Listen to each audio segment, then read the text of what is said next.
Bukan hanya mau dirasakan orang lain, tapi tidak mau dirasakan orang lain. Bagaimana dia pintar merasa, bukan pintar mau dirasakan oleh orang lain. Itu. Kalau seseorang ikhwan, raganya sudah ada dengan kalimat tauhidnya, nyawanya juga sudah ada dengan nama asma, dan rasanya dengan ada hikmah, maka dengan sendirinya mereka bisa belajar untuk memandang semua itu dengan kebaikan. Waalaikumsalam warahmatullahi wabarakatuh. Assalamualaikum warahmatullahi wabarakatuh. Waalaikumsalam warahmatullahi wabarakatuh. Alhamdulillahilladzi an'ama alaina bi ni'matil iman wal islam wal ihsan wal istiqamah akramana bi nabiyil karim. Asyhadu an la ilaha illallah wahdahu la syarika lah wa asyhadu anna sayyidana Muhammadan abduhu wa rasuluhu la nabiyya ba'da. Allahumma salli ala nabiyil hasimi wa ala alihi wa sallim taslimah ilahi anta maksudi waridaka madlubi a'atini mahabbataka wa ma'rifataka wa a'atini ma'aka abada. Kehadapan seluruh ahli silsilah tariqah Qadiriyah Naqsyabandiyah Mahad Surya Layasin Warasa, khususun abina wa mursyidina wa murabbi ruhina Syekh Muhammad Abdul Ghawsi wa Maslul qaddasallahu sirrahu al-Fatihah. A'udzu billahi minasyaitonir rajim. Bismillahirrahmanirrahim. Alhamdulillahi rabbil alamin arrahmanir rahim maliki yaumiddin. Iyyaka na'budu wa iyyaka nasta'in ihdinas siratal mustaqim.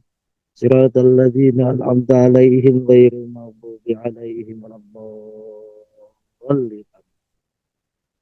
Yang kami muliakan para wakil talqin Syekh Mursyid, yang mulia Bapak Kiai Haji Anang Asy'ari, Bapak Kiai Haji Imam Setiono Purbalingga, seluruh wakil talqin yang tidak bisa disebutkan satu persatu tanpa mengurangi rasa hormat dan takzim saya kepada mereka semua senantiasa Allah jaga mereka semua, Allah berikan kesehatan panjang umur usia dunia beliau dalam rangka taat beribadah kepada Allah Subhanahu wa taala. Allah benarkan ilmu-ilmu Allah yang dititipkan oleh guru kepada mereka semua untuk tegaknya pengamalan-pengamalan pelestarian amaliyah tariqah Qadiriyah Naqsyabandiyah Mansuriyah Yasin Darasa PTKM.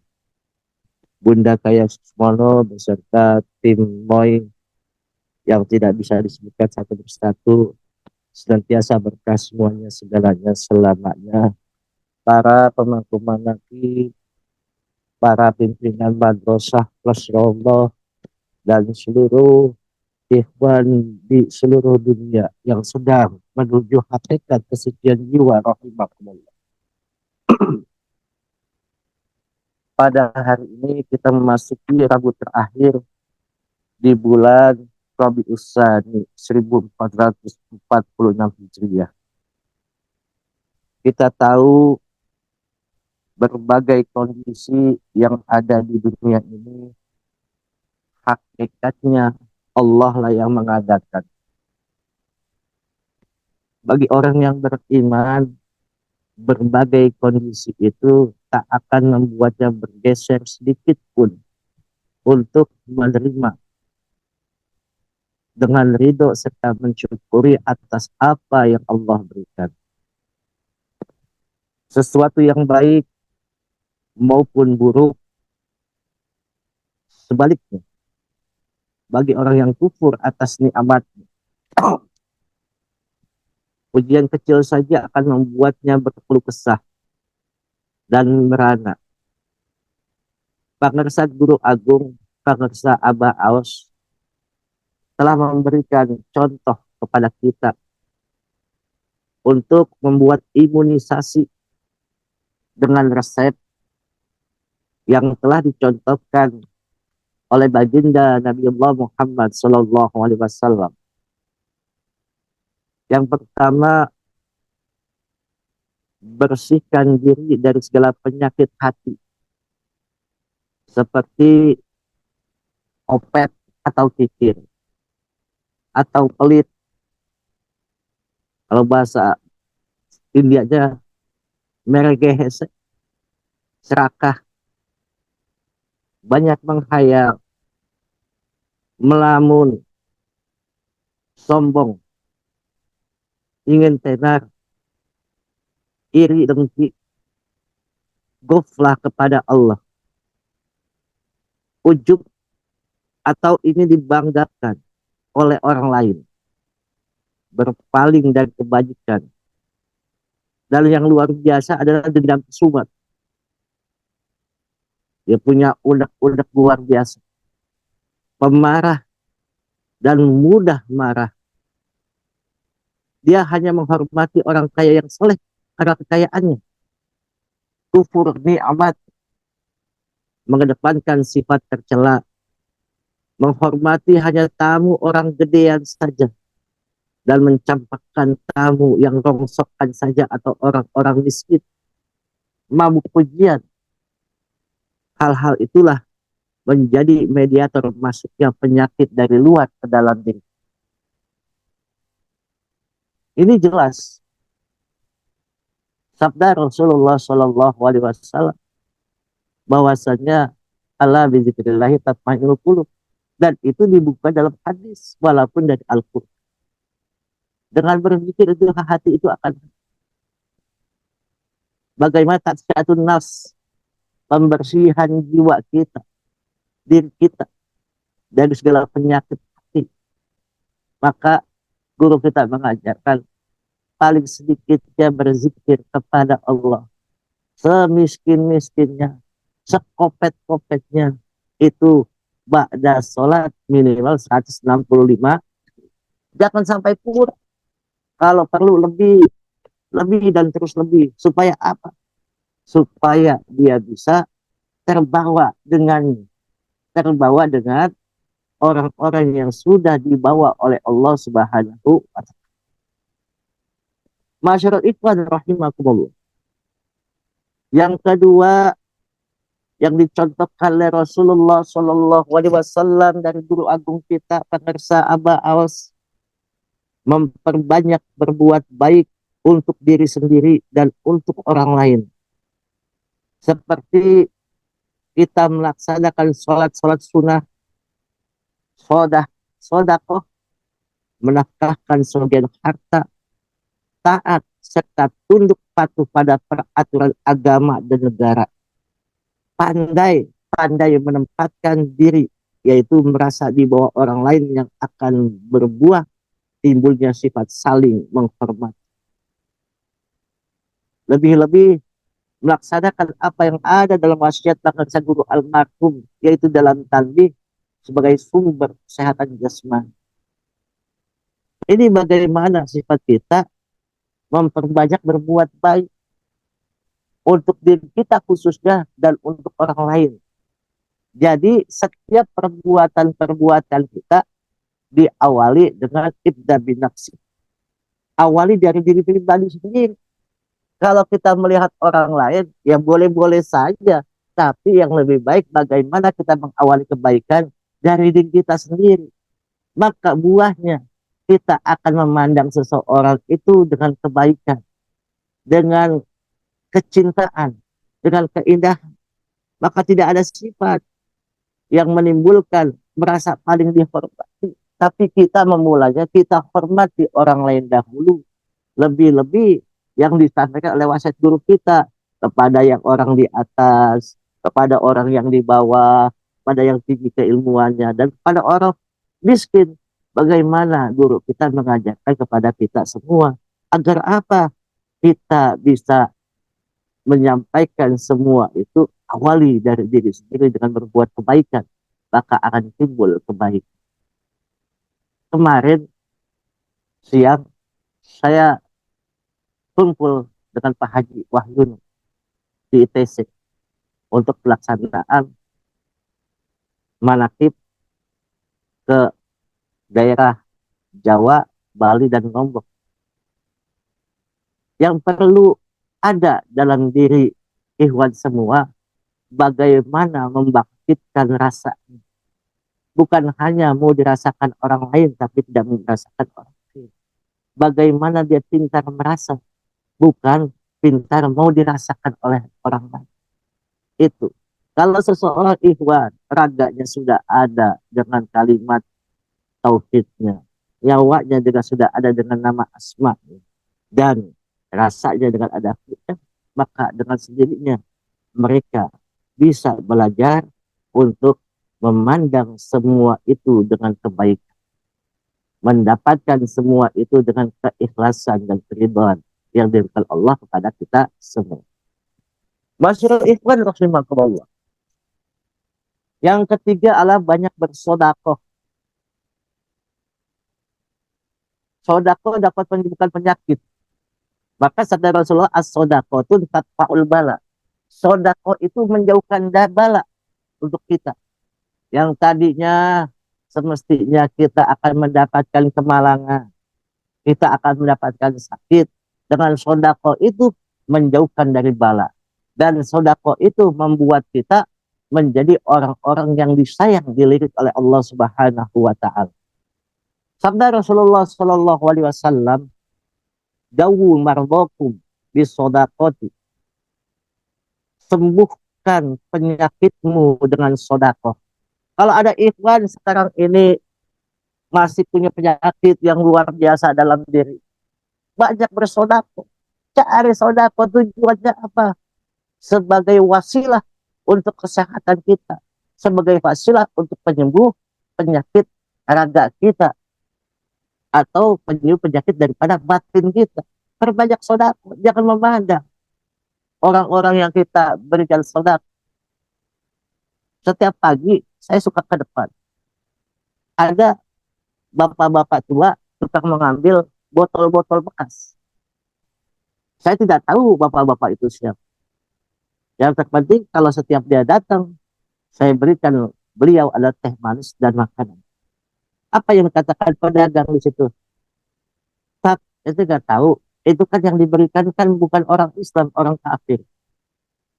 Saya balik bertanya lagi, apakah sodako itu perlu untuk melihat dari mana asal usul namanya agamanya? Tapi bagaimana kita mengeluarkan harta yang ada dalam diri kita sebetulnya milik orang lain, cuma dititipkan kepada kita dan untuk kebaikan orang lain kembali. Maka perlunya kita mengenal bahwasannya dengan sodako itu bisa menyembuhkan penyakit lahir kita, penyakit batin kita. Dalam riwayat yang lain dari Ad-Dailami, dari Ibni Umar, disabdakan pula, dawu mardokum bisodakoti fa innaha tadfa'u ankumul mamroi maroi marad idho wal a'rada. Sebutkan penyakitmu dengan sodakoh, karena sodakoh menolak penyakit darimu serta menjaga kekayaan.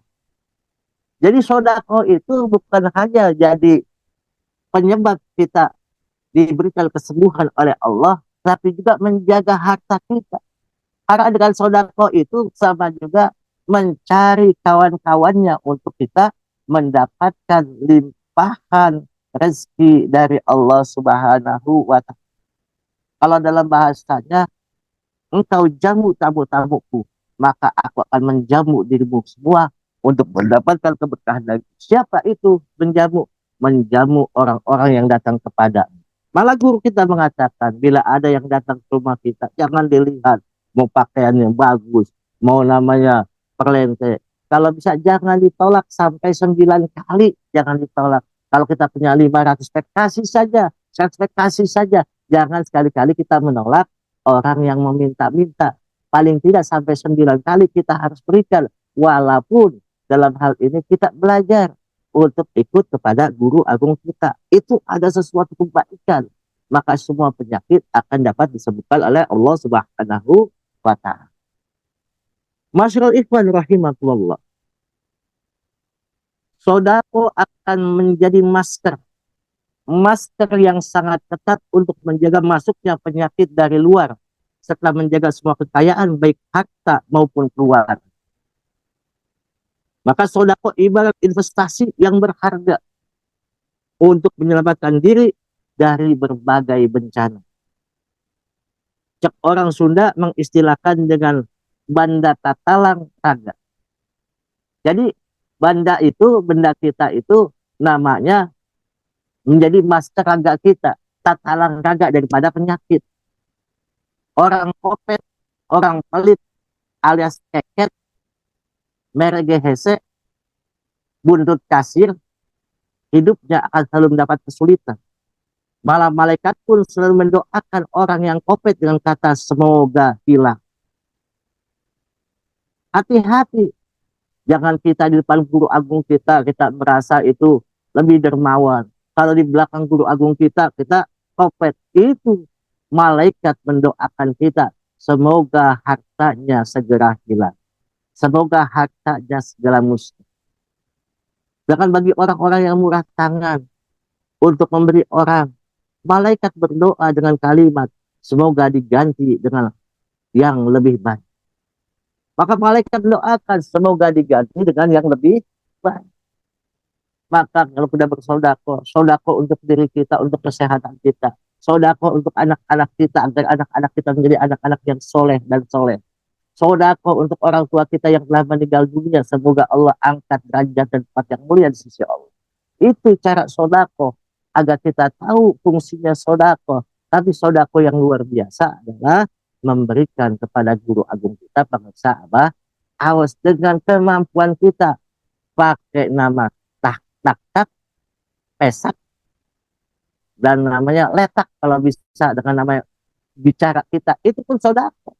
Kita berbicara kebaikan itu pun sodako. Apalagi dengan pundak kita, dengan namanya tak kita, dengan namanya pesak kita, dengan uang kita. Apalagi kalau kita tidak mampu supaya dengan letak, dengan perbuatan-perbuatan kita, paling tidak kita ikut kepada guru agung kita. Mengenai sifat yang fikir dan dermawan, Rasulullah Shallallahu Alaihi Wasallam bersabda, as-sahi qaribum minallah, qaribum minan nas, qaribum minal jannah, ba'idum minan nar. Maka orang yang dermawan dekat dari Allah, dekat dari manusia, dekat dari surga, jauh dari neraka. Sedangkan orang kopet, kikir, pelit, buntut kasir, meregehese, itu jauh dari Allah, jauh dari sama manusia, jauh dari surga, dekat dari neraka. Maka orang bodoh sendiri akan dicintai Allah andai kata ia seorang dermawan. Kita yang tanpa ilmu, orang bodoh tapi orang itu akan dermawan, itu juga dicintai oleh Allah Subhanahu wa taala. Wal jahilu sahiyun ahabbun ilallah minal abidil bakhil. Dan orang-orang bodoh dari kebaikan yang dermawan lebih dicintai Allah daripada orang ahli ibadah yang kopet, pikir alias pelit. Kita ahli zikir, sholat di awal waktu tapi pelit, itu Allah tidak suka kepada kita. Tapi bagaimana, walaupun kita bodoh, kurang ilmu, tidak ada apa-apa, tapi kita dermawan, kita bisa memberikan sesuatu kepada orang lain dengan kebaikan, maka itu lebih dicintai dari Allah daripada orang tersebut. Karena apa? Orang-orang yang kafir pun, dikala dia itu sedang bersodako, sedang dermawan, itu sudah ditunjukkan. Contohnya, murid Syekh Abdul Qadir Jailani kepada seorang penyembah api, tapi saking cintanya kepada Syekh Abdul Qadir Jailani, setiap namanya tahun di dalam namanya Lebaran itu selalu memberikan sodako mengatasnamakan dari Tuhan Syekh Abdul Qadir Jailani. Dan itu orang-orang penyembah api, orang majusi tersebut diangkat menjadi muridnya Syekh Abdul Qadir Jailani, yaitu Sa'dullah. Dia tidak mempan dibakar api, tidak bisa dilanjutkan di dalam air, tapi dia sudah menjadi Sa'dullah. Itu cintanya. Kemarin Kiai Munawir mengatakan di dalam khidmat ilmiah di tempat Bunda Hajar Rahmah pada hari Ahad kemarin. Contohnya, setiap dahulu kita setelah selesai dari Singla Rasa itu berziarah ke tempat Kanjeng Sinuhun Sunan Gunung Jati. Apa yang dikatakan dikala kita berziarah? Ada Sahibul Asrar, yaitu seorang kiai yang murid Abah Awas juga sebagai wakil talqin di daerah Pati. Itu di kala itu dia sedang kopi di tempat Sunan Gunung Jati. Apa yang dikatakan oleh Sunan Gunung Jati? Sungguh beruntung kalian semua, sesungguhnya nama Abah Aus itu sudah terkenal pada zaman Wali Songo.